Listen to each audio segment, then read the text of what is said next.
What's up, everybody? For those of you who don't know me, my name is Trent, and I wanted to introduce myself and say thank you to all of our followers and people supporting us through this really difficult time. I just wanted to tell you a little bit about myself and how Spice Tribe came to be. So, I've been cooking with my dad since I was really little, and both my parents actually really instilled in me this love for food and for cooking. But it wasn't until 7 to 8 years ago when I got really depressed, super anxious, was completely lost.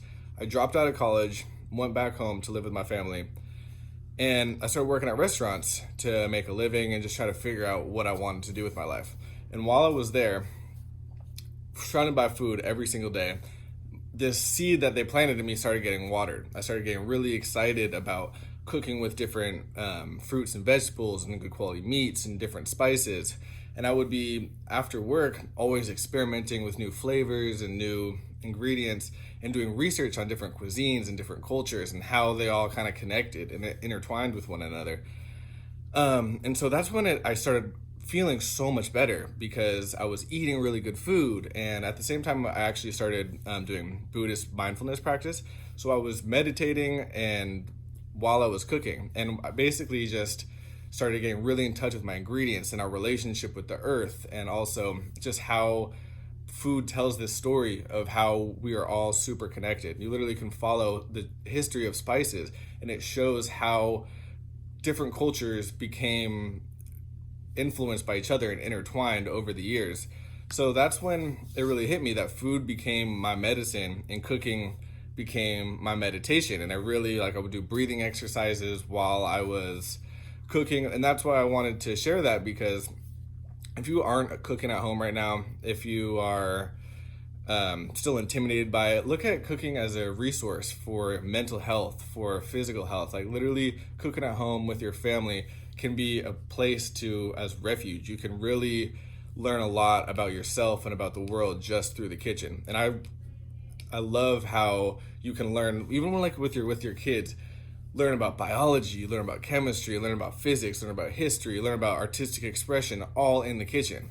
So that's really what inspired the passion and the excitement to start this brand. And then I really love to travel as well. So each spice blend kind of tells this story of how an experience or an adventure around the world is illustrated by these flavors. So for example, our Moroccan blend it's not an exact copy of something that I ate in Morocco, but it uses ingredients and flavors from that experience and that trip in Morocco, and it tells that story. So it's kind of, to me, they're all very personal and very much they tell the experience of those places through spices and through food.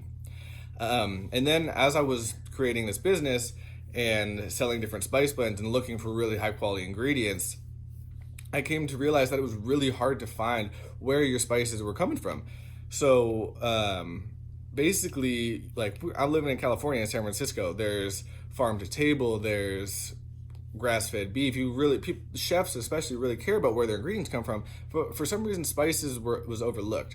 So I wanted to help bring that awareness to an ingredient that was the center of globalization, and so many people are still being exploited all around the world in these rural areas for spices. Like, we use black pepper every day, but you don't realize that it comes from this small little farm in Vietnam or in Indonesia or in India. So to bring awareness to these spices and make sure that the farmers are getting paid fairly and that you also get an incredibly higher quality ingredient at the end of the day, everybody wins. So that's what really inspired to create a brand that can really help people cook healthier, get new ideas for recipes to cook at home, and also we can give back to the farmers. And then at the end, we can also give back to the food bank or to World Central Kitchen and some other things that we are really inspired by. So I just want to say thank you for allowing us to continue our mission and spreading love through food. I really, really am grateful. So hope you guys are doing well, and shoot me an email or message anytime. I appreciate you.